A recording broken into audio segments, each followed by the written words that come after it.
लेकिन हमें मालूम है ये महाराजा का घर है। हालेलुया। हमारा प्रभु आने जाने के लिए जो शुरुआत में तंबुओं के बीच में आया जाया करता था, सुलेमान के मंदिर में आया जाया करता था, वो यीशु मसीह के अंदर आकर अपने सेवकाई को क्या किया, पूरा किया। अब वो परमेश्वर दुल्हन के अंदर आकर क्या करना चाहता है, वो अपना काम को करना चाहता है। परमेश्वर का घर कहता है कि वो मेरे लिए प्रार्थना का घर होगा। किसका घर होगा? मेरे लिए प्रार्थना का घर होगा। जहां परमेश्वर का प्रार्थना का घर होता है, वहां परमेश्वर स्वयं मौजूदगी में रहता है। हालेलुया। क्योंकि आप और मैं जितने विश्वास के साथ में उसको पुकारेंगे, उतना ही वो हमारे साथ में रहकर हमें अगुवाई करता है। इसके लिए हमारे जीवन में प्रार्थना की सख्त जरूरतें हैं। शैतान बहुत सारे चिंताओं को हमारे जीवन में डालकर, बहुत सारी परेशानियों के बीच में खड़ा कर ये प्रार्थना का समय को क्या कर दिया, काट दिया। थोड़ा सा समय निकालो, प्रभु के समुख में बैठो, सारी समस्याएं धीरे धीरे धीरे धीरे एक एक करके क्या हो जाएगा, हट जाएगा। परमेश्वर के अंदर प्रिय लोगों, एरिको दीवार जैसे बड़े समस्या को प्रभु ने स्तुति और धन्यवाद के साथ में उड़ा दिया। आमीन। लाल समुद्र जैसा जो रास्ता ही नहीं था, वैसे जगह में रास्ता बनाया हुआ खुदा को ही हम लोग क्या कर रहा है, आराधना कर रहा है। कभी कभी ऐसा होता है हमारे जीवन के अंदर में भी, सारी रास्ताएं जब बंद होने जैसा दिखता है, तो उस समय में प्रभु एक नया रास्ता को क्या करता है, खोलता है। हालेलुया। अब उसी परमेश्वर को आप लोग क्या करते हैं, नमन करते हैं प्रियो। शास्त्र लेख के अनुसार दानियेल उसी मंदिर की तरफ मुड़कर क्या किया, प्रार्थना किया। देख लेना उसी 8वां अध्याय में 54वां वचन को पढ़ना।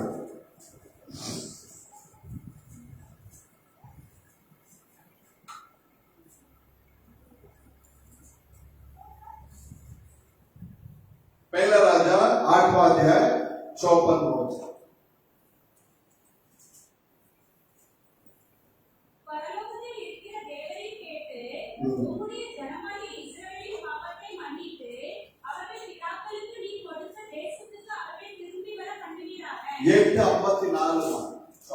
जब सुलेमान ने यहोवा से जो प्रार्थना गिड़गिड़ाहट के साथ कर चुका, जब सुलेमान ने यहोवा के पास प्रार्थना कैसा किया, बोलता गिड़गिड़ाहट के साथ किया। हालेलुया। प्रार्थना प्रभु के साथ में कैसा होना चाहिए, गिड़गिड़ाहट के साथ। हाँ। तब वो जो घुटने टेके, हाँ, और आकाश के और हाथ फैले यहोवा के वेदी के सामने से उठा और खड़ा होकर समस्त इस्राएल के सभा को ऊंचे स्वर से एक एक कर आशीर्वाद दिया। आमीन। वासना आमीन। हाँ हाँ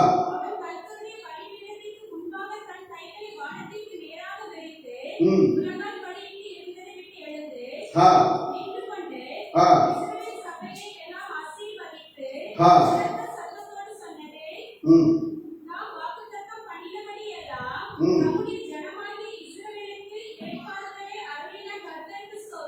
தம்முடைய ஜனமாகிய இஸ்ரவேலுக்கு இளைப்பாறுதலை ஆகிய கர்த்தருக்கு என்னவா, स्तोत्रम। शास्त्र में कहता है अपना जो लोग, अपना प्रजा, उनको जो विश्राम दिया, उस यहोवा परमेश्वर को क्या है बोलता, धन्यवाद करके बोलता है। बहुत से दबे हुए लोगों, तुम सब लोग किसके पास आओ, मेरे पास आओ, मैं तुमको क्या करूंगा, विश्राम दूंगा। विश्राम क्या है? विश्राम शास्त्र लेख के अंदर आप देखेंगे, अंतिम समय के नबी के संदेश के अनुसार आप देखेंगे, पवित्र आत्मा क्या है, वो विश्राम है करके बताता है। पवित्र आत्मा क्या है, वो विश्राम है। हमें परमेश्वर अपने पास बुलाया, अपने बोझों को हटाया और पवित्र आत्मा को हमें देकर हमें सांत्वना देने वाला परमेश्वर ही कौन है? प्रभु यीशु मसीह है। उसने वादा किया ना, मैं तुम लोगों को बेसहारे के मानव क्या नहीं करूंगा, नहीं छोड़ूंगा, मैं जा रहा हूं, वापस क्या करूंगा, मैं आऊंगा। उस समय में ये दुनिया मुझे क्या नहीं करेगा, नहीं देखेगी, लेकिन तुम लोग मुझे क्या करोगे, देखोगे। क्यों तुम लोग मुझे देखोगे? क्योंकि उस समय में मैं तुम लोगों के अंदर क्या करूंगा, वास करूंगा करके प्रभु ने क्या किया, बात किया। इसी बातों को पौलुस बात करने के टाइम में बोलता है, क्या तुम नहीं जानते तुम परमेश्वर का मंदिर हो? क्या तुम नहीं जानते तुम कौन हो? परमेश्वर के मंदिर हो। क्योंकि हमारे अंदर कौन सा आत्मा वास करता है? परमेश्वर का आत्मा क्या करता है, वास करता है। परमेश्वर के अंदर प्रिय लोगों, जैसे हम लोग अपने दिन प्रतिदिन के जीवन में किसी भी बर्तन को हम लोग इस्तेमाल करने से पहले उस बर्तन को क्या करते हैं, अच्छी तरीके से धोकर शुद्ध करने के बाद में उसको हम लोग क्या करते हैं, उसे इस्तेमाल करने के लिए लेते हैं। वैसे ही प्रभु परमेश्वर हमें अपने लहू से धोकर शुद्ध करके, जब हम प्रभु यीशु मसीह के नाम से बपतिस्मा लेते, हमारे पापों को क्षमा करके हमको क्या देता है? प्रभु पवित्र आत्मा का दान को भी देता है।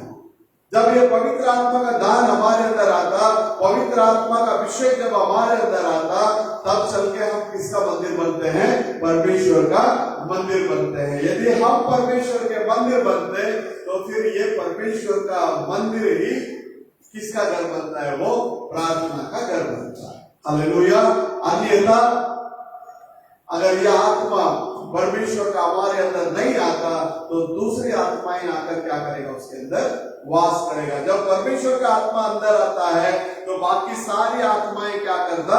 बाहर चला जाता। तो परमेश्वर के अंदर प्रिय लोगों, यहां दूसरा राजा, क्षमा कीजिएगा, दूसरा इतिहास 7वां अध्याय 1 वचन को पढ़ो।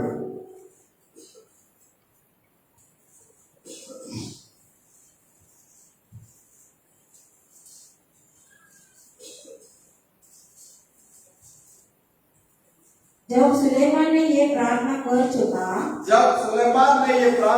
चुका, तब स्वर्ग से आग गिरकर, देख लेना, स्वर्ग से क्या गिरा बोलता उधर? आग गिरकर। आपका प्रार्थना ही आग को क्या कर सकता है? लेकर आ सकता है।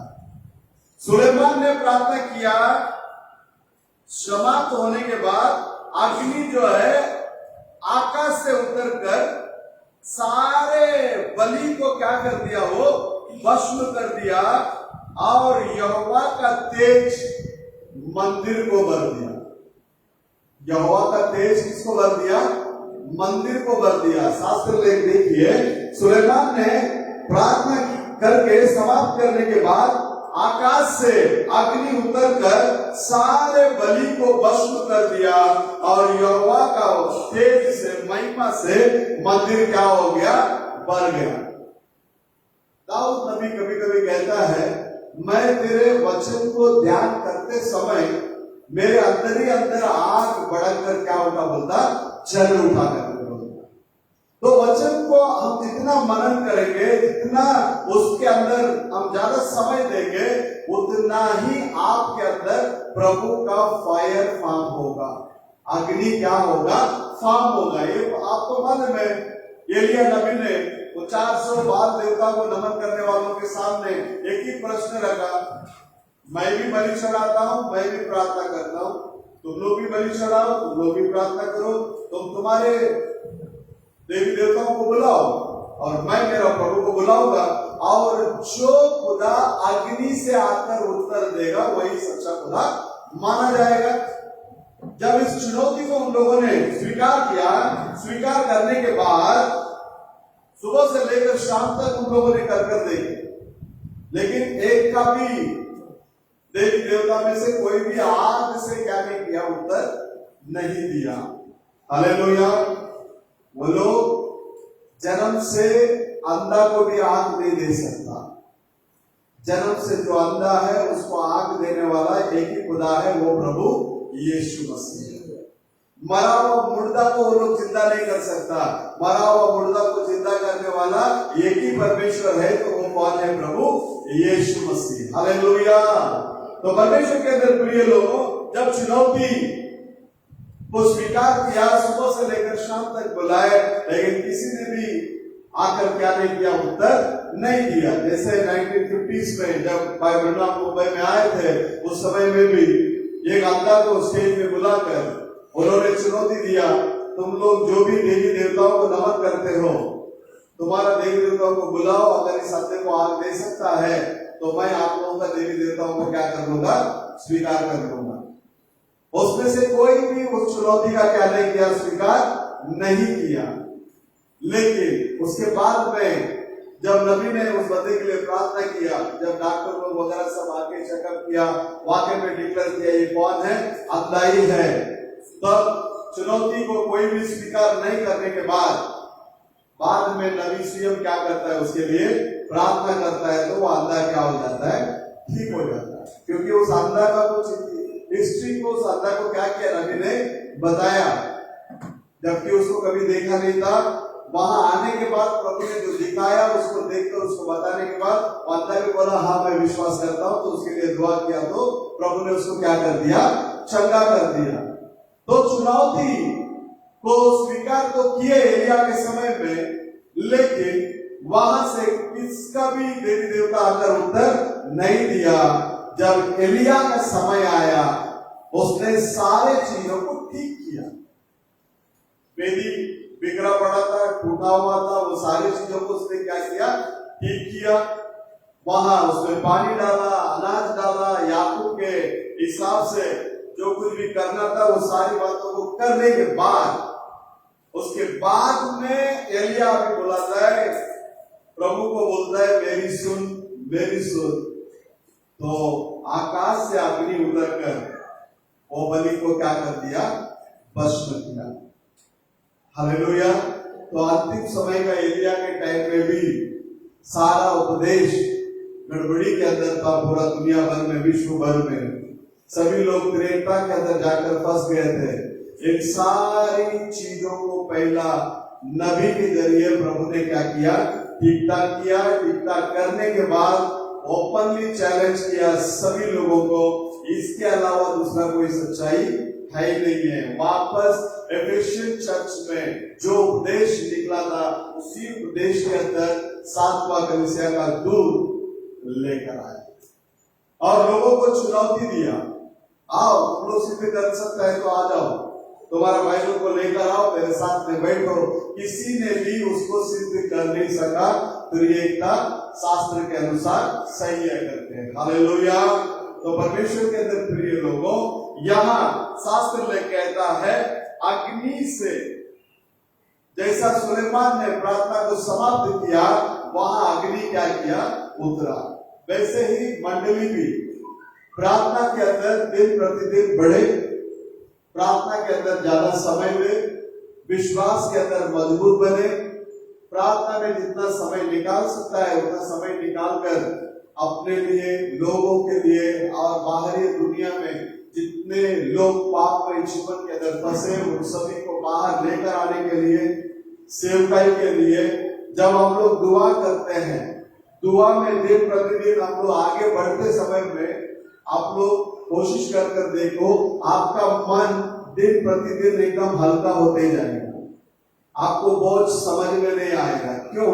क्योंकि आप और मैं जिस खुदा की आराधना करते हैं, उस खुदा ने हमारा बोझ को उठा लिया। हमारा बोझ को क्या कर लिया? उसने उठा लिया।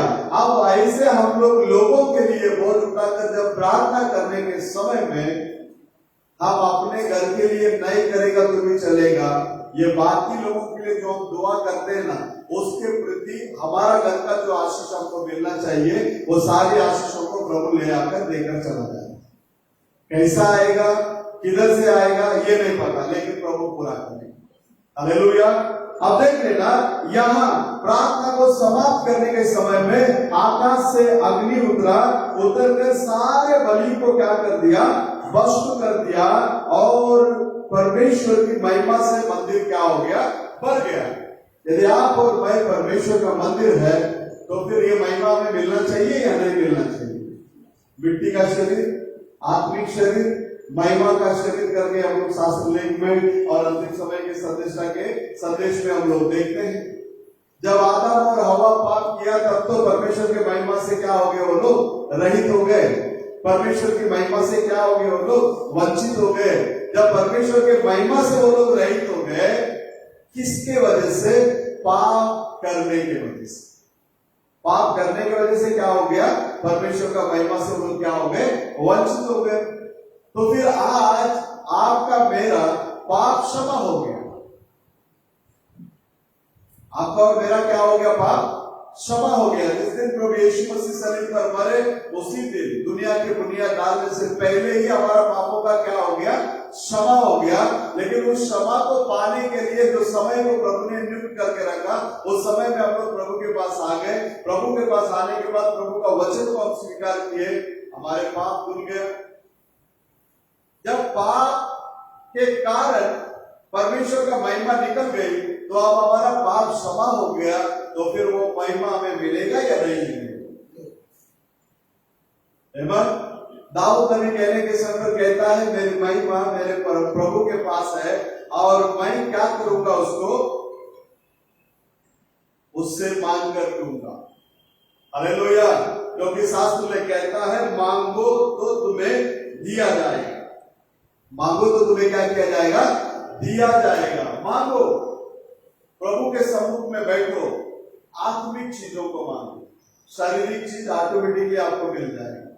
आप आत्मिक चीजों में आगे बढ़ोगे, सारा दुनियादारी का बंधन से धीरे धीरे प्रभु कैंची लगा के क्या करेगा? काट के आ जाएगा और आपका रिश्ता दुनिया से कट होकर प्रभु के साथ में जुड़ जाएगा। हालेलुया। हमारा रिश्ता उनके साथ में क्या होना चाहिए? जुड़ना चाहिए। अब देख लेना, यहाँ दूसरा इतिहास 7वां अध्याय 14 वचन को पढ़ना।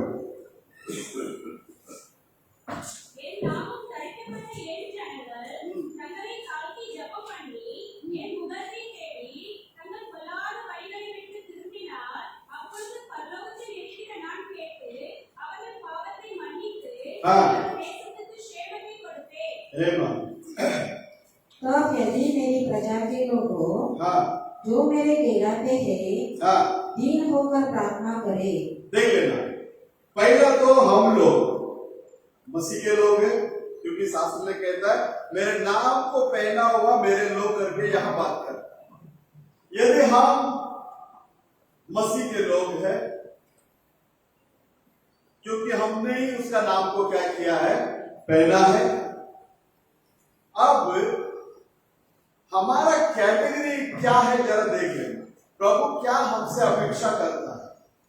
हम प्रभु के लोग हैं, प्रभु का नाम को पहना हुआ लोग हैं, और हमारे पास क्या चीजें प्रभु बांट जोता है। मेरे बच्चे लोगों के अंदर ये चीज आना चाहिए करके। पहला तो बोलता है, अपने आप को वो क्या बनाए? दीन, नम्र, शून्य। पहला क्या बोलता है वो? अपने आप को नम्र बना, बाद में प्रार्थना कर। नम्र नहीं बनाएगा, प्रार्थना करेगा, कोई उपयोग नहीं। अपने आप को क्या बना? नम्र बना, प्रार्थना कर। उसके बाद में मेरा मुख का क्या बन? खोजी बन बोलना। किसका खोजी बन? मेरा मुख का क्या बन? खोजी बन। पहला नम्रता के अंदर आ जाओ, उसके बाद में प्रार्थना में लवलीन हो जाओ। ये नहीं है मेरा घर को आशीष कर, पिता को आशीष कर, मम्मी को आशीष कर, पति को आशीष कर, बच्चों को आशीष कर, आमीन। दिन भर संभाला, दोपहर को खिलाया, रात को खिलाया, अभी बेड में आया, सुबह को देखने के लिए मौका देना प्रभु, आमीन नहीं। प्रार्थना में लवलीन हो, जैसे प्रेरितों के किताब में कहता है, प्रार्थना में वो लोग क्या थे? हमेशा लवलीन थे। अभी उसका मुख को ढूंढने के समय में, खोजने के समय में, उसके पहले क्या करना चाहिए? बोलता, अपने दुष्ट टेढ़ी चालों से क्या करो? फिरो। टेढ़ी चाल से क्या करो? फिरो। टेढ़ी चाल से यदि फिरोगे, तब स्वर्ग में से मैं सुनकर उनका पापों को क्षमा करके उनका देश को मैं क्या करूंगा, भलाई को दूंगा। क्या बनना चाहिए, नम्र बनना चाहिए। उसके बाद में क्या करना चाहिए, प्रार्थना करना चाहिए। उसके बाद में क्या करना चाहिए, प्रभु को ढूंढना चाहिए। देखो परमेश्वर को तुम कब ढूंढना चाहिए, शास्त्र लेख में भी आप देखेंगे नबी भी उस बात को कोट करता है। 8वां अध्याय में ये अपना श्रेष्ठ गीत,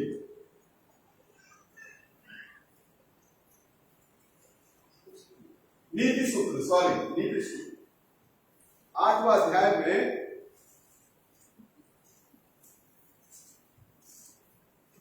17वां वचन को पढ़ो। देख लेना, मुझसे जो प्रेम करता है उनको मैं भी प्रेम करता हूं बोलता। हाँ, मेरा मुखा खोजी मानो करके वहां लिखता ना 2:14 में, दूसरे इतिहास में। और यहां बोलता है कभी ढूंढेगा तो मुझे पाएगा करके बोलता।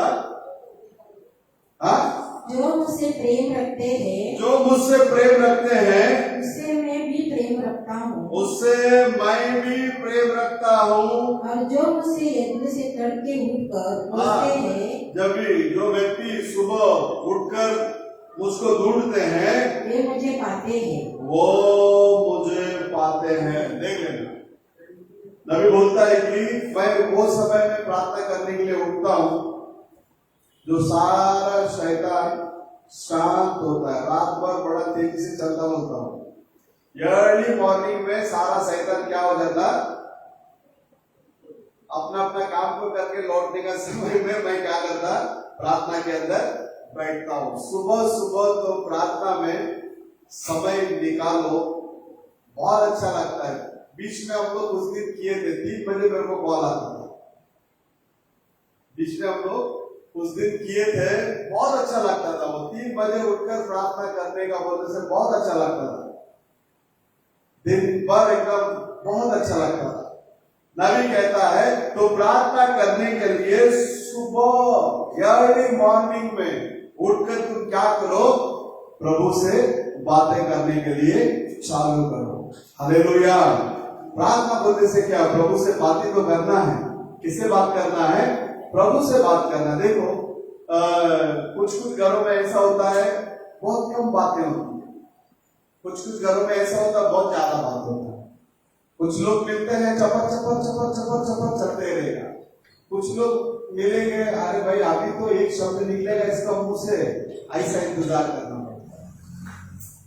प्रभु के सामने बैठो, अन्ना मनी मन से प्रार्थना की। अन्ना किधर से प्रार्थना की, मनी मन से क्या किया, प्रार्थना किया। आप प्रार्थना के बारे में नबी बात करने के टाइम बोलता बंद कमरे में चले जाओ। बंद कमरे में आप और प्रभु अकेला जितना चिल्लाना है चिल्लाओ, जितना बात करना है बात करो, जितना समय बिताना है क्या करो, प्रभु के साथ में समय बिताओ। सुबह के समय में उठकर प्रभु के लिए क्या करो, बैठो, प्रभु के साथ में बातें करो। आपका टोटली लाइफ क्या हो जाएगा, चेंज हो जाएगा। क्योंकि अब ज्यादा समय नहीं है, समय बहुत कम है। समय के अनुसार हम लोग देखेंगे तो प्रभु का आगमन जो है द्वार पर आके खड़ा है समझो।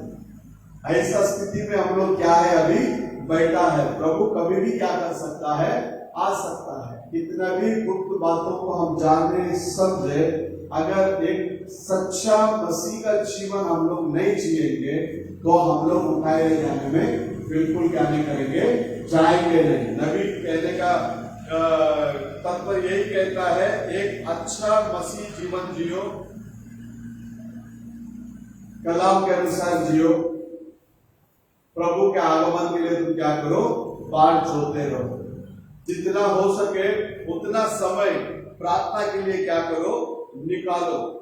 देख लेना, और एक वचन को पढ़ो, मैं समाप्त करता हूं। नहम्याह का किताब 1 अध्याय 6वां वचन को पढ़ो।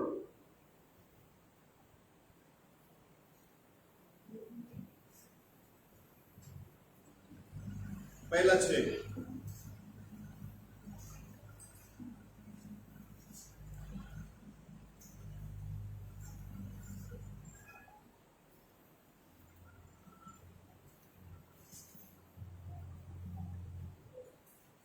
नहम्याह का किताब पहला अध्याय 6वां वचन।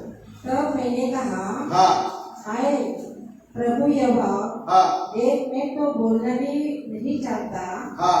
क्योंकि मैं लड़का ही हूँ। ये पहला अध्याय 6वां वचन से नहम्याह का किताब।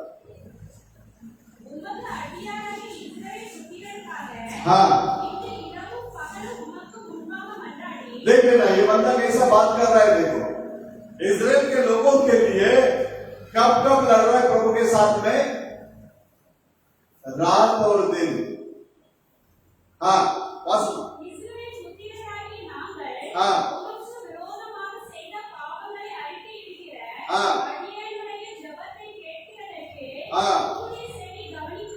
हाँ हाँ। हिंदी में पढ़िए सिस्टर।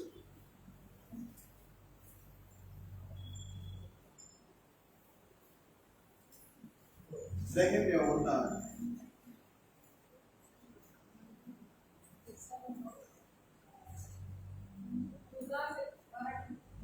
आवाज आवाज। हाँ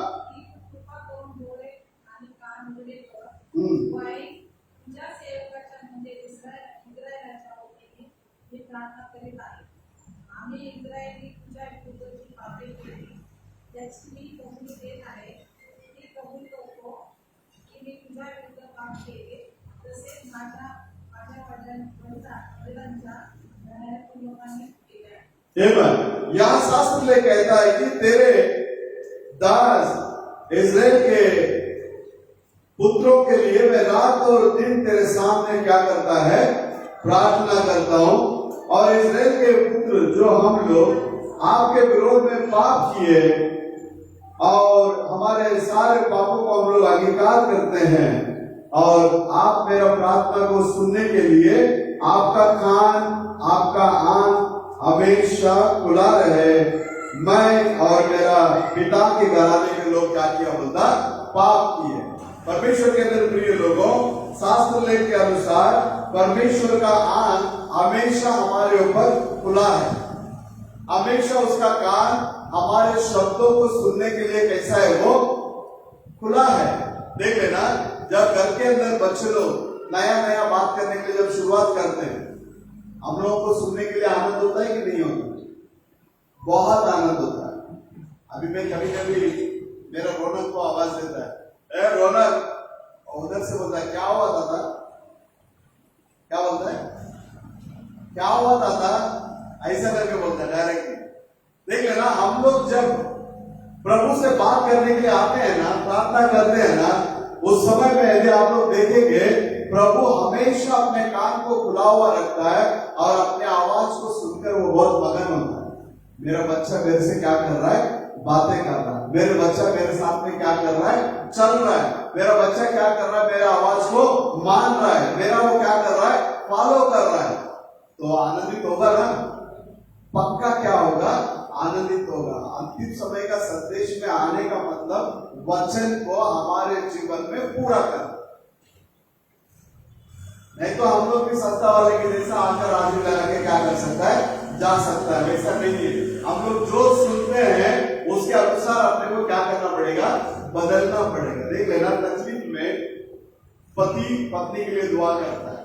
शास्त्र लेख में आप लोग देख सकते हैं, इस्हाक ने प्रार्थना किया, याकूब ने प्रार्थना किया अपने पत्नी के लिए। वैसे ही अंतिम समय में हम लोग जो बैठे हैं, पूरा वचन के अनुसार ही हमारा जीवन क्या होना चाहिए? पति पत्नी एक दूसरे से प्रेम से रहे, प्रार्थना करें, संगति में बढ़े, तो वो परिवार के अंदर बच्चे लोग भी किसमें बढ़ेगा? किसमें बढ़ेगा? सेम एक्टिविटीज में बढ़ेगा ना। अगर वही बच्चे लोग के साथ में हम लड़ाई करें, झगड़ा करें, अनाप शनाप बातें करें, तो बच्चे लोग भी क्या करेंगे? तो बच्चे लोगों का फ्यूचर हमारे ही हाथ में।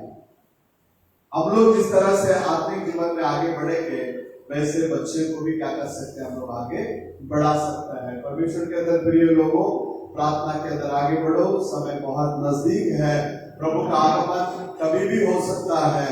तो उसके आगमन में हम सब के सब क्या करना चाहिए? वहां टिकने में आना चाहिए। प्रभु यीशु मसीह हम सब लोगों को आशीष करे।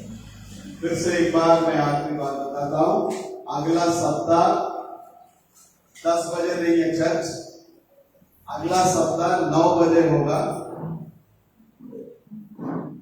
9 बजे के पहले हम लोग यहाँ आ जाएंगे। ये टाइम में इसके पहले ही हम लोग यहाँ से सब नाश्ता वास्ता करके निकलने, जैसे जल्द से जल्द आकर जल्दी से जल्दी शादी का सारा विधि को पूर्ण करके हम लोग यहाँ से क्या करेंगे, निकलेंगे। अगला हफ्ता 9 बजे बिस्तर से मत उठो, 9 बजे चर्च में आ जाओ। हालेलुया, सब लोग चर्च में आ जाओ और प्रभु आप सब लोगों को आशीष करे। तो आइए अभी हम लोग उठकर खड़े हो जाएंगे, एक गीत गाएंगे, उस समय में हम लोग परमेश्वर के लिए दान देंगे।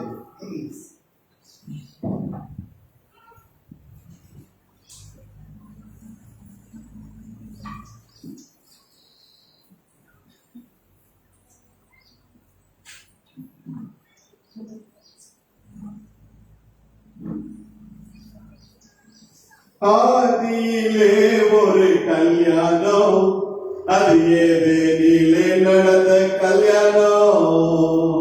ஆதியிலே ஒரு கல்யாணம், அது ஏதேனிலே நடந்த கல்யாணம்.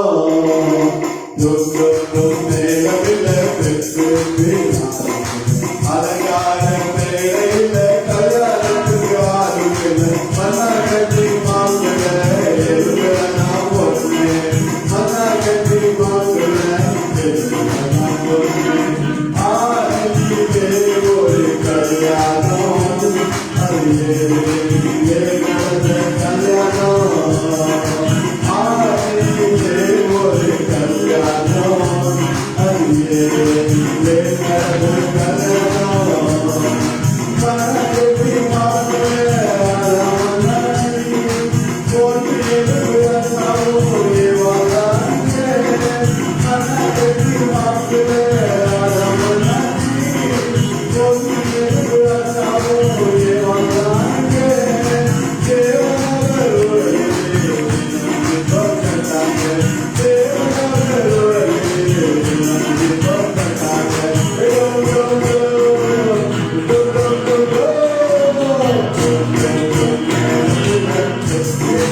नाम से हम आपको धन्यवाद चढ़ाते हैं। आपके अनुग्रह के द्वारा आज आपने हम लोगों को एक नया दिन दिखाया, तेरे भवन में आने के लिए अनुग्रह की, तेरे साथ में समय व्यतीत करने के लिए सहायता की, मदद की, इसके लिए हम आपको लाखों लाख धन्यवाद की भेंट चढ़ाते हैं। प्रभु जी, मनुष्य को तुमने बनाया तेरी सजदा करे, तेरी स्तुति करे, तेरी आराधना करे, तेरे भक्ति में वो बने रहे करके परमेश्वर। प्रभु यीशु मसीह के नाम से आपके बच्चे जो हम लोग हैं, तेरे भक्ति में, तेरे सामर्थ्य में, तेरी शक्ति में, प्रार्थना में दिन प्रतिदिन हम लोग आगे बढ़ने के लिए मेरे प्रभु तो सहायता और मदद करने के लिए मैं प्रार्थना करता हूँ। आपका अनुग्रह का हाथ हमेशा हमेशा हमारे के साथ में बने रहे देना। साथ ही साथ में प्रभु जी आपके बच्चे लोग जो आपसे लेकर आपके लिए जो दान और दशमांश दिए, इसके प्रति जितने भी आशीषों को आपने रखा, वो सारी आशीष बरकतें आपको बच्चों को मिलने दे। आने के समय में आपने सुखरूपी से लेकर आया, अब जाने वाले हैं, सुखरूपी से तू ले जा, तेरे नाम की महिमा की सारा आदर महिमा गौरव हम आप ही को देते हैं। जो बीमार है उन्हें चंगा कर, जो दुष्ट आत्मा से पीड़ित है उन्हें छुटकारा दे प्रभु जी। तेरी नाम ऊंचा ऊंचा ऊंचा उठने दे प्रभु। यीशु का नाम को हम लोग ऊंचा उठाते हैं। मेरे नाम को तुम जिस स्थान पर ऊंचा उठाओगे वहां मैं आकर तुम्हें आशीष करूंगा करके आपने जो वादा किया, उस वादे के अनुसार प्रभु यीशु मसीह का नाम को आपके बच्चे लोग अपने घर में लेकर जाने देना प्रभु।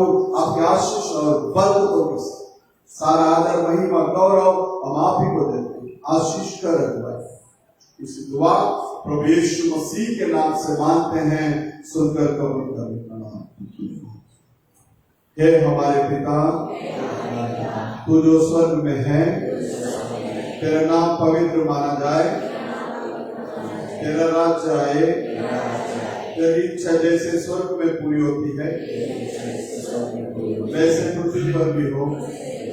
हमारी दिन भर की रोटी आज हमें दे, जिस प्रकार हमने अपने अपराधियों को क्षमा किया है वैसे ही तू हमारे अपराधों को क्षमा कर। हमें परीक्षा में ना ला, परंतु बुराई से बचा, क्योंकि राज्य और पराक्रम और महिमा सदा तेरी ही है।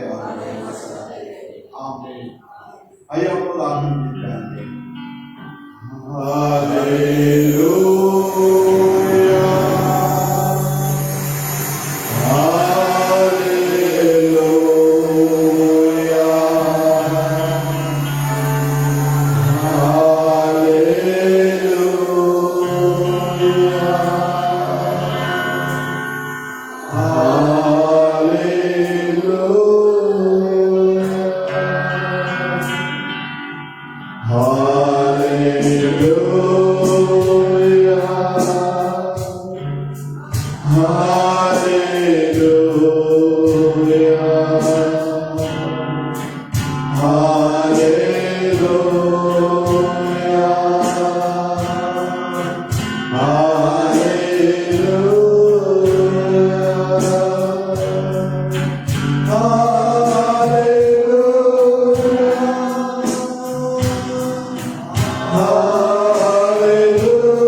बोला कृष्ण महाराज की बोलो हालेलुया। सब लोगों को जय मसीह की। प्रभु यीशु मसीह आप सबको आशीष करे। आने वाले रविवार के दिन 9 बजे यहाँ आ जाइएगा। प्रभु आप सबको आशीष वाजिब है, क्षमा है, परवाना कोई है। वाजिब है, क्षमा है, परवाना कोई है। जितने फूल खिले सब मुरझाए गए। जितने फूल खिले सब मुरझाए गए। हमेशा मिलने वाला है हमारा मसीह। हमेशा मिलने वाला है हमारा मसीह। वाजिब है, क्षमा है, परवाना कोई है। वाजिब है, क्षमा है, परवाना कोई है। जितने पानी पे चले सभी डूब गए। जितने पानी पे चले सभी डूब गए। चला पानी में फंसी और डूबा नहीं। चला पानी में फंसी और डूबा नहीं। वाजिब है, क्षमा है, परवाना तू ही है। वाजिब है, क्षमा है, परवाना तू ही है। जितने पैदा हुए सभी मर गए। जितने पैदा हुए सभी मर गए।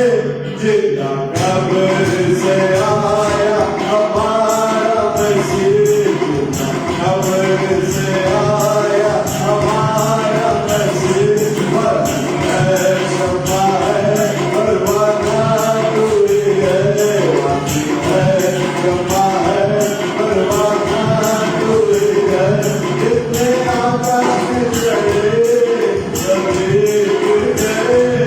जितने आकाश में चढ़े सभी गिर गए। चढ़ गया आकाश में हमारा मसीह। चढ़ गया आकाश में हमारा मसीह। वाजिब है, क्षमा है, परवाना तू ही है। वाजिब है, क्षमा है, परवाना तू ही है। वाजिब है, क्षमा है, परवाना तू ही है।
Doon.